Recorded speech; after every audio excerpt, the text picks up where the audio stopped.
Hello, boys and girls. Welcome to our Read Aloud. Today, we are starting a brand new series called Mochi Queen.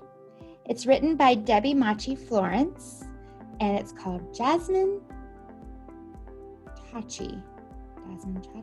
Mochi Queen. Okay, so here's the beginning. All right, let's get started. I'm excited. Miss Bergstrom and I are going to be trading off reading this. So today we're going to read chapter 1. A terrific idea. It was the safest for me to hide in my room. Mom was scrubbing the guest bathroom. Dad was getting the cardboard boxes from the garage. My big sister Sophia was sweeping the kitchen floor. I waited for my chance to escape the cleaning frenzy. I, Jasmine Tachi, do not like to clean, but I do not like to climb trees. But I do like to climb trees, eat dessert, and make messes. I'd rather do any of those things right now. I peeked out of my bedroom window. Dad has moved into the backyard. I tiptoed out of my room. Nobody in the hall. I ran to the front door, but just as I put my hand on the doorknob, I heard footsteps behind me. Jasmine Tachi, where do you think you're going? I turned slowly to face my mother. We need to clean the house before everyone arrives tomorrow, Mom said. Now go, help your sister. Walnuts. That was exactly what I was trying to avoid. Helping Sophie would mean that I did all the work while she bossed me around. I already finished sweeping, Sophie announced from the next room. Scattered across the kitchen floor, small mounds of dust and bits of trash sat like sand dunes on the beach. Except this was no vacation. You can pick it all up. I'll let you know if you do a good job. Sophie is 2 years older than me. She thinks that makes her my boss. If that weren't annoying enough, she also gets to do everything before me. She started school first. She learned to read first. She even started piano lessons last year, and I have to wait another year.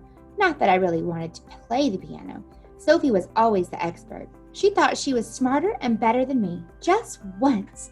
I wished I could do something first. Just once. I wanted to be the expert.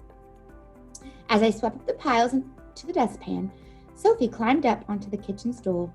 It was like being higher up, made her more in charge. This meant barking commands at me while she picked at the chipped polish on her fingernails. So there's a little tiny picture at the beginning. And then there's a picture of her looking. And then as I turn the page, there's 2 pictures here. You missed a pile. Stop sweeping so hard. You're making dust fly into the air. Don't spill or you'll have to clean it up. I sighed and swept. We're getting ready for Mochi Queen. Every year, our relatives come over to our house to celebrate New Year's. We spend the entire day making mochi, Japanese sweet rice cakes. It's hard work to make mochi, but there's a reward eating the gooey treat after. Actually, all the other relatives do the hard work. In my family, you had to be at least 10 years old to make mochi. This year would be Sophie's first time getting to help. I'm only 8. Once again, Sophie would do something before I did. By the time I was 10 and got to make mochi too, she would be the expert and boss me around. That would take all the fun out of it. This year, just like last year, I would be stuck babysitting. I bent over, scooped, and walked to the trash can to empty the dustpan. I did this 100 times at least.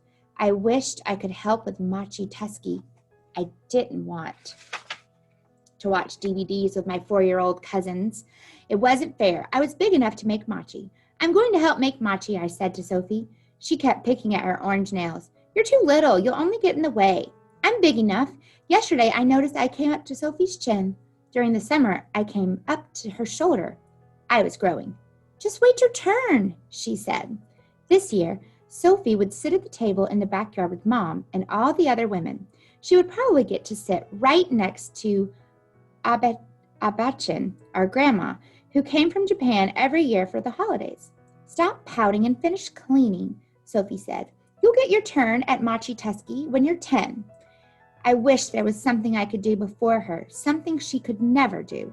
I swept up another dust pile. Then, suddenly, I had an idea. It was tradition for Dad, the uncles, and the boy cousins to turn the cooked rice into the sticky mochi by pounding it into a stone bowl with a big wooden hammer.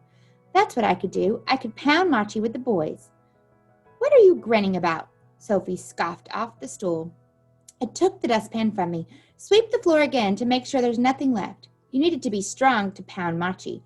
I was strong, so I swept the floor using all my muscles. Stop! Sophie screeched. You almost hit me. Mom! Jasmine tried to whack me in the head with a broom. Hitting Sophie sounded like good practice for pounding mochi, but I knew it would only get me in trouble. Just then, Mom walked into the kitchen. Her forehead wrinkled like it always was when she got annoyed. Jasmine Tachi, you know better than that. Go clean your room if you can't work well with your sister. I handed the broom to Sophie with a smile and skipped to my room to work on my terrific idea. She's a bit sneaky, that one. Chapter 2. My thinking spot. Cleaning my bedroom is easy. Sophie brags that her bedroom is bigger than mine, but I love my room. It's cozy, and I always finish cleaning my room before Sophie cleans hers. The messiest part of my room is usually my desk. It used to be Dad's desk when he was a boy. Sophie's desk came from a store, but I liked that my desk was special. My dad used to do his homework on the same desk I do my projects on now. I like to make collages. I cut out pretty pictures from Mom's old magazines. Then I glue the pictures onto a piece of cardboard. One time, though, I cut up Mom's magazine before she was finished reading it. Now we have a deal. When she finishes a magazine, she puts it on my desk. I had a whole mess of magazines. I was working on a collage of my favorite color, purple. I scooped up the pile of pictures of grapes and plums and flowers and butterflies and a lavender sunset and put them into a big envelope.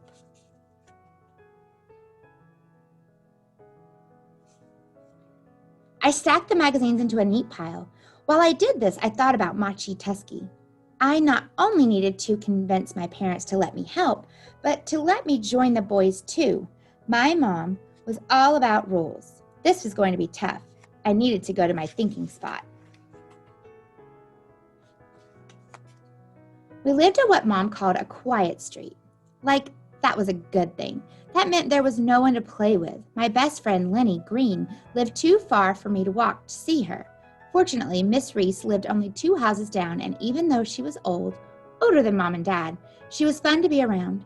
She listens to me when I talk and doesn't tell me what to do, like elbows off the table, or don't make too much noise. She always lets me have a special thinking spot in her backyard. I liked going to Mrs. Reese's, especially because Sophie never went there. Mom said as long as I didn't bother Miss Reese, I could visit with her. Rules. Number 1, use your manners. Number 2, no feathers in the bathtub. Number 3, chopsticks are not for drumming. I am pretty sure I never bothered her. Mrs. Reese was sitting in a rocking chair on her porch like she usually did after lunch. How are you today, Jasmine? Mrs. Reese asked, putting her book on her lap. She was always reading. Your mother says that your relatives are coming. You must be excited. Mrs. Reese moved here from Vermont in the summer, so she didn't know about our tradition. She told me it was very cold and snowy there in the winter. Here in LA, we never get snow, and it's mostly sunny. We're getting ready for Mochi Tusky. Mochi Tusky? I pronounced it slowly for her because she wasn't Japanese American like me.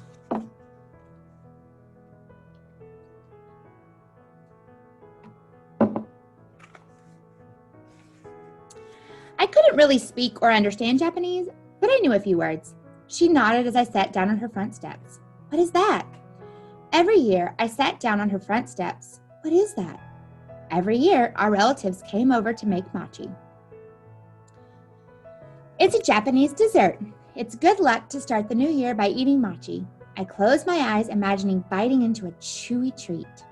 My favorite holiday is New Year's, when the whole family gets together. My mom likes Christmas best. I like it fine, especially the presents.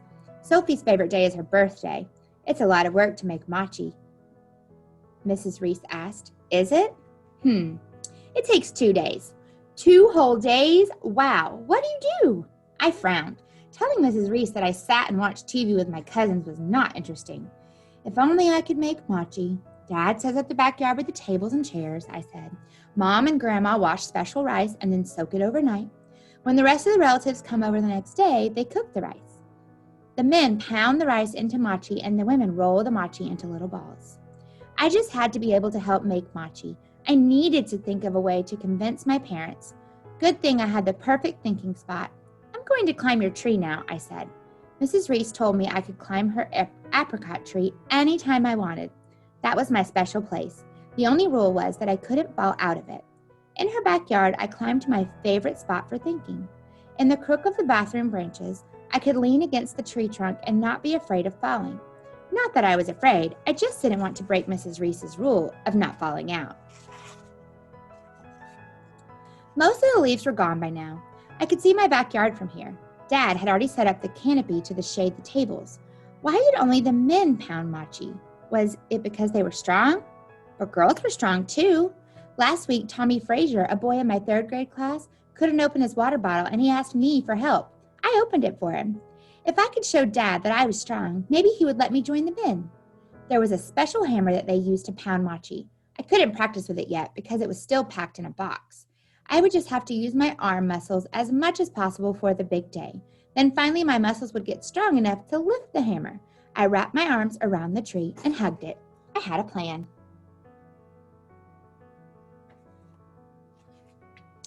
All right, so chapter 3 is called The Plan in Action. So we will continue this in our next read aloud time. I hope you enjoyed this, and you can also check this book out on Destiny and Epic, I believe, and you can also read it in the library. Have a great day, friends. See you soon. Bye.